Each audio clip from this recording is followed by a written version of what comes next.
se retrouve aujourd'hui pour le tutoriel de cette pochette passe-poilée. En fait, c'est le tutoriel qui vient en complément des kits que je vous propose sur mon site.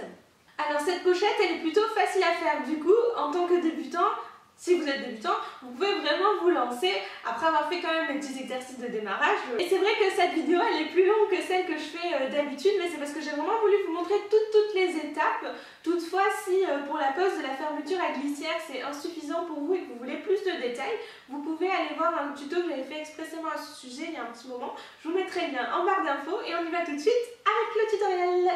Pour réaliser ce tuto, vous aurez besoin de tissu à motif, d'un morceau de suédine, d'un zip, d'un petit bout de passepoil et de tissu pour la doublure.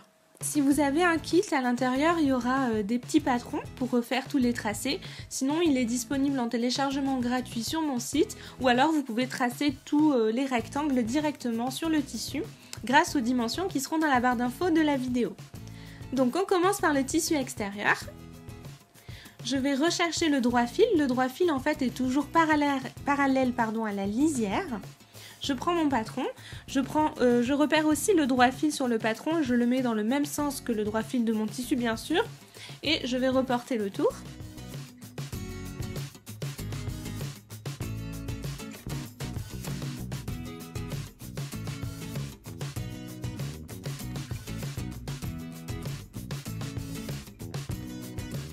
Puis je fais la même chose avec mes deux petits couvre-zip et je n'oublie pas de tracer la dragonne directement dans le tissu cette fois-ci.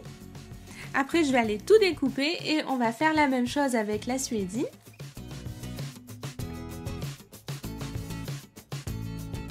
Et maintenant on va passer aux choses plus sérieuses avec la pose du passepoil. Donc je prends la suédine avec l'endroit face à moi et je viens poser par-dessus mon passepoil côté cordon vers l'intérieur du tissu. Ensuite, je positionne le tout bien bord à bord et j'épingle.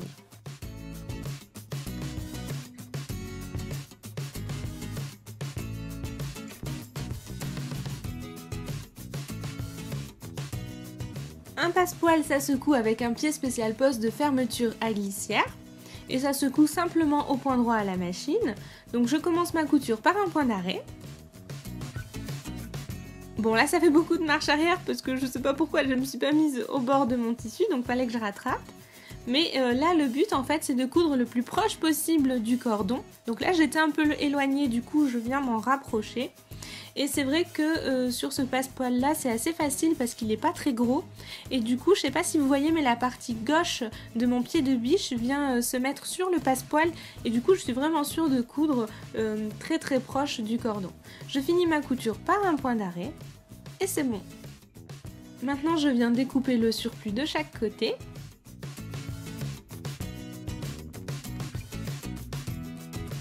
Puis je positionne le tissu à motif par-dessus bord à bord aussi et j'épingle de nouveau.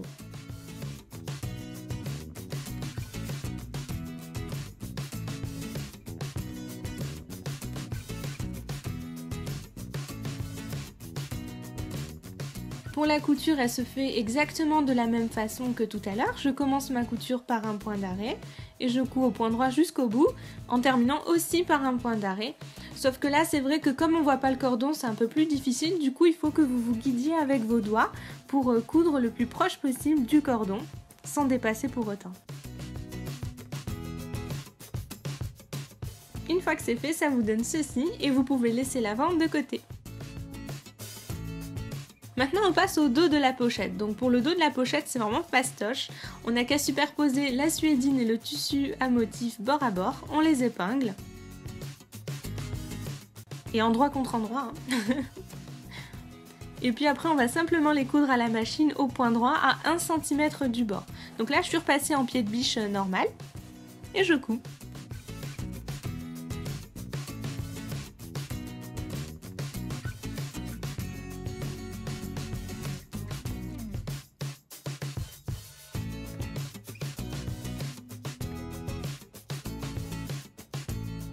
Maintenant je suis sur ma table à repasser et je vais venir coucher la couture que l'on vient de faire. Alors c'est vrai qu'en général on a plutôt tendance à ouvrir les coutures qu'à les coucher, mais là la suédine est trop rigide pour permettre d'ouvrir la couture, donc on vient la coucher comme ceci vers le haut avec notre fer à repasser. Puis on donne aussi un petit coup sur l'endroit du tissu en faisant quand même attention à ne pas brûler la suédine. Et voilà, le dos de la pochette est prêt. On passe maintenant à la dragonne. Donc j'ai déjà découpé mon rectangle. Et maintenant ce que je vais faire, c'est que je viens faire un petit pli comme ça à 1 cm. Et je marque ce pli avec mon fer à repasser. Donc j'ai enlevé la vapeur, sinon je risque de me brûler les doigts. Je fais la même chose en face, je replie à 1 cm et je marque le pli.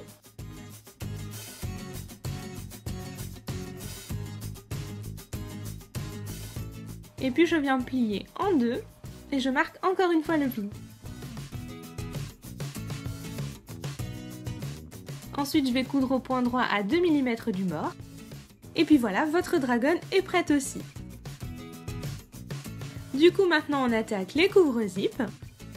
Alors le système là c'est vraiment le même que pour la dragonne, c'est-à-dire qu'on plie à peu près à 1 cm en bas. On fait la même chose en face, puis on plie en deux et on redonne un coup de fer.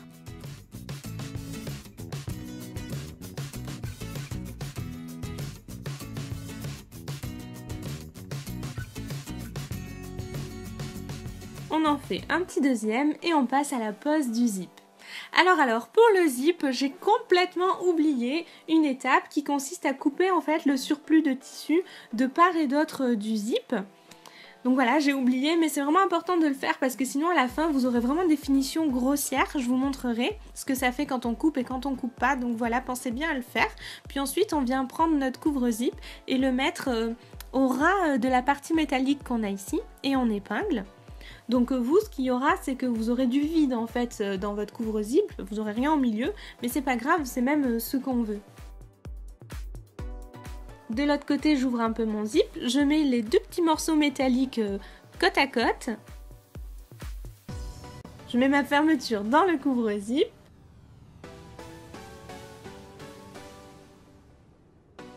Et j'épingle. Donc là, vous verrez, c'est un petit peu plus pénible que de l'autre côté, puisque le zip étant ouvert, ça a tendance à gesticuler. C'est pour ça que moi, je rajoute une épingle ici. Ça permet de faire comme si le zip était fermé et ça le maintient plus en place. Pour la couture, il y a deux façons de faire. Vous pouvez commencer à coudre sur le zip en faisant un point d'arrêt, puis on avance. Ensuite, quand vous arrivez proche des dents, je vous conseille d'utiliser le volant de votre machine à coudre pour descendre vraiment lentement. Parce que quand vous allez percuter des dents, comme là ici, ça va vous bloquer. Vous allez pouvoir relever doucement votre aiguille, lever votre pied de biche et avancer lentement le tissu là-dessous. Sinon, vous risquez de casser votre aiguille en fait si vous y allez à fond avec la pédale. Ensuite, vous continuez avec le volant. Quand vous voyez que ça passe, c'est bon, vous pouvez repasser en mode pédale. Vous terminez votre couture sur le zip avec un point d'arrêt.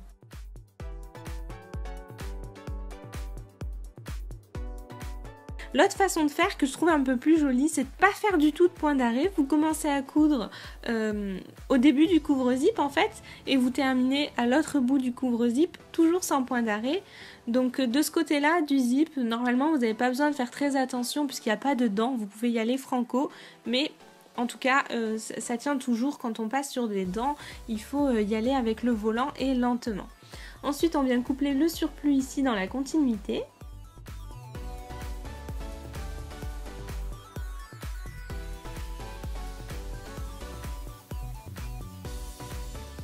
Donc avec le point d'arrêt ça donne ça, et sans ça donne ceci, c'est quand même un petit peu plus net je trouve. Ok, donc on passe maintenant à la doublure. Donc pour la doublure et pour gagner un peu de temps, je plie mon tissu en deux, endroit contre endroit. Et puis ensuite je viens placer le patron ou tracer directement mon rectangle dessus. Donc là j'ai décidé de tracer directement le rectangle de la doublure sur le tissu.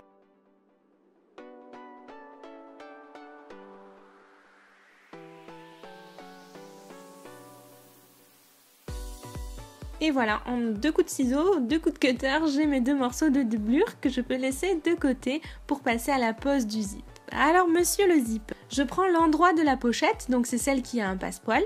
Je prends mon zip, je l'ouvre un petit peu. Je viens le poser sur le tissu envers face à moi. Je le mets sur le bord. Et puis si ça dépasse au niveau des couvre-zip sur le côté, c'est pas grave, hein, on laisse tel quel. Ensuite on prend la doublure envers face à nous aussi. On met le tout bien bord à bord et on épingle.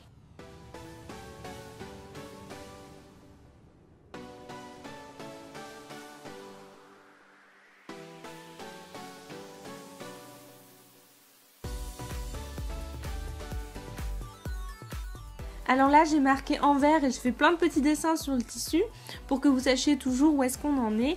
Et si jamais en cousant le passepoil vous avez un bout de tissu qui dépasse comme ça, moi ça m'est arrivé 2 fois sur les 2 pochettes que j'ai faites, c'est pas grave, vous venez simplement recouper le surplus de tissu ici avant d'aller coudre le zip.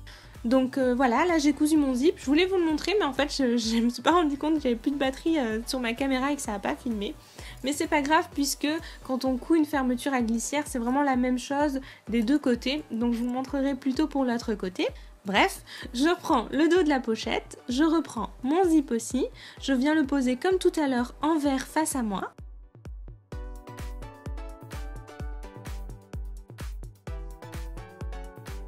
Après ça, je prends la doublure que je mets aussi envers face à moi.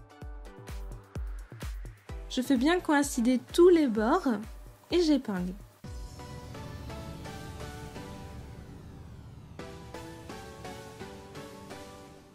Ensuite, je passe à la couture, donc j'utilise le pied spécial poste de fermeture à glissière. Je commence ma couture par un point d'arrêt et je couds au point droit.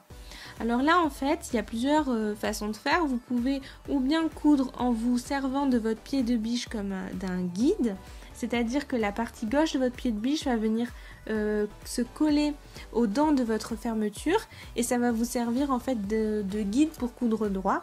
Sinon vous pouvez coudre aussi un petit peu plus loin, mais si c'est la première fois que vous cousez un zip, je vous conseille pas de faire ça.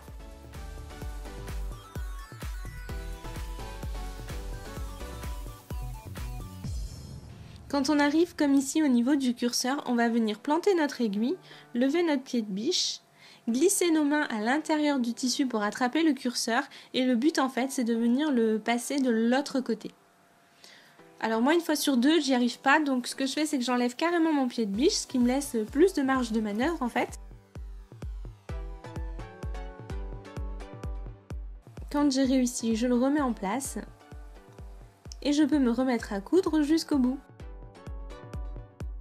Encore une fois, si ce passage n'est pas assez clair, n'hésitez pas à aller voir le tuto que j'avais fait à ce sujet.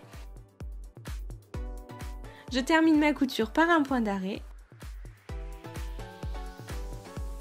Et je passe à la table à repasser. Donc là, j'ouvre toutes mes épaisseurs et je mets ensemble tissu extérieur, doublure, zip au milieu, doublure, tissu extérieur. Je tire un peu le tout sur les côtés. En fait, je vais écarter le tissu du zip.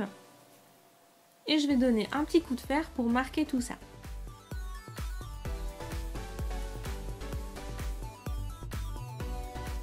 Si vous avez peur de brûler votre zip, ce que vous pouvez faire c'est d'utiliser un torchon. Vous le posez par-dessus votre fermeture et vous pouvez ensuite repasser tranquillement en pensant bien quand même à tirer un petit peu sur les côtés pour écarter le tissu du zip. On donne aussi un petit coup sur l'envers. Et ensuite on va aller faire 2 surpiqûres ici à la machine sur tout le long. Donc cette surpiqûre elle se fait avec le pied spécial poste de fermeture à glissière aussi et on coud simplement au point droit sur tout le long.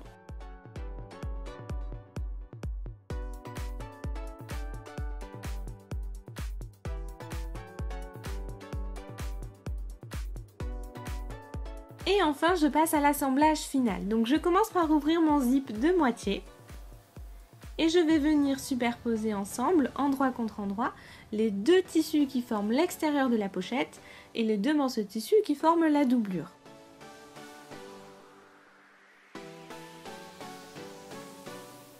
Le but ça va être de tout épingler bien bord à bord, mais pour ça je vais commencer par le zip.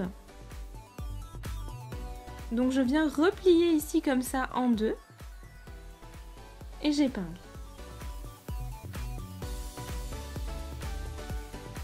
Ensuite je vais faire la même chose de l'autre côté.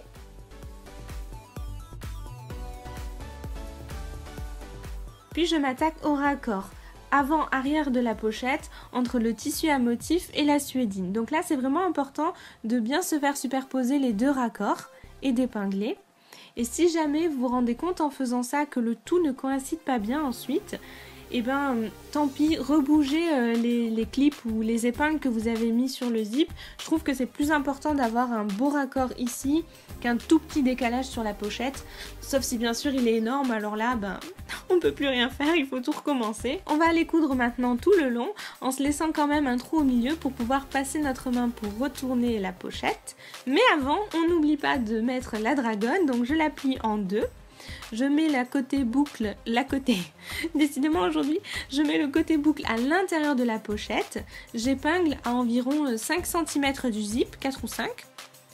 Et puis je vais coudre à la machine. Donc là je suis sur le bas de la pochette côté doublure. Je couds à 1 cm du bord au point droit. Arrivé dans le coin, je plante mon aiguille, je lève mon pied de biche, je fais pivoter mon tissu. Et je me remets à coudre à 1,5 cm du bord.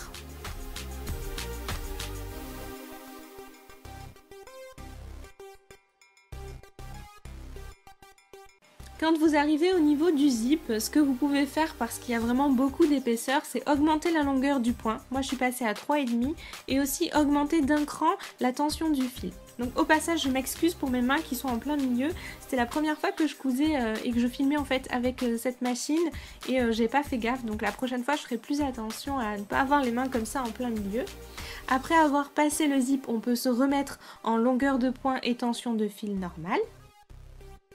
Là maintenant je suis sur le bas de la pochette, donc je couds de nouveau à 1 cm du bord.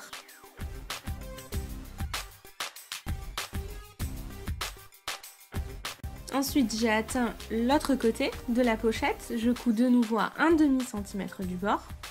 Si vous avez un gros passepoil, ce qui n'est pas mon cas ici, mais vous pouvez au moment de passer dessus, augmenter la tension du fil d'un cran et augmenter aussi la longueur du point que vous utilisez. Ça peut aider pour passer à la machine en fait, pour passer bien en dessous et coudre correctement. Ensuite là j'arrive ici au niveau de la dragonne, donc j'avais déjà augmenté tension du fil et longueur du point.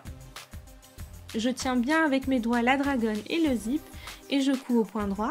Pour la dragonne, je viens faire une marche arrière et repasser encore en marche avant parce que ici je voulais renforcer la couture, comme on va quand même vachement la solliciter en tenant notre pochette. C'était important que cette couture soit plus solide que les autres. Maintenant que j'ai fini avec toutes mes épaisseurs, je peux me remettre en longueur de point et tension de fil normale. Et je finis la couture sur le bas de la doublure avec un point d'arrêt.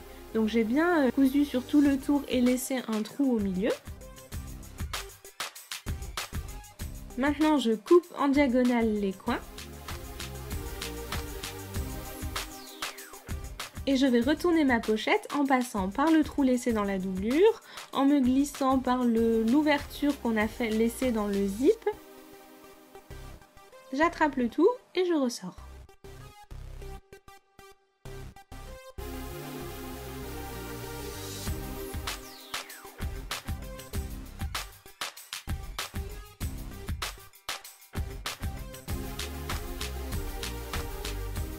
Il faut veiller à bien faire ressortir les coins, donc s'il le faut, aidez-vous d'un crayon ou d'un stylo, ça peut aider. On fait sortir donc les deux coins du bas de la pochette, mais aussi les deux coins au niveau du zip.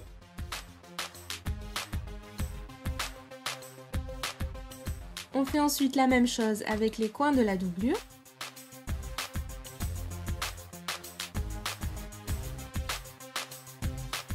Et il ne nous reste plus qu'une ultime étape qui consiste à fermer le trou que l'on avait laissé. Donc on replie le tissu vers l'intérieur comme ceci et on va aller coudre au point droit à la machine à 2 mm du bord.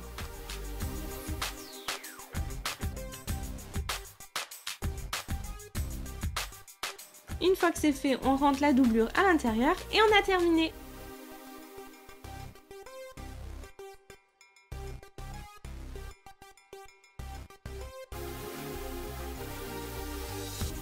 Donc on voit ici que le zip est bien joli à droite et à gauche, sauf que là à gauche, il y a ce gros morceau là qui est vraiment moche et ça c'est à cause du surplus de tissu que j'avais pas coupé. Vous voyez sur la partie gauche, sur le zip noir, j'ai bien fait attention, j'ai coupé et donc du coup on a bien un couvre-zip qui couvre bien et on n'a pas ces grosses parties dures et épaisses et pliées et pas jolies que j'ai sur le rouge. Donc voilà, pensez bien couper ce surplus de tissu, ça paraît être rien mais ça fait vraiment la différence. Voilà, j'espère que ce tuto vous a plu et je vous dis à très vite pour une nouvelle vidéo. Bye!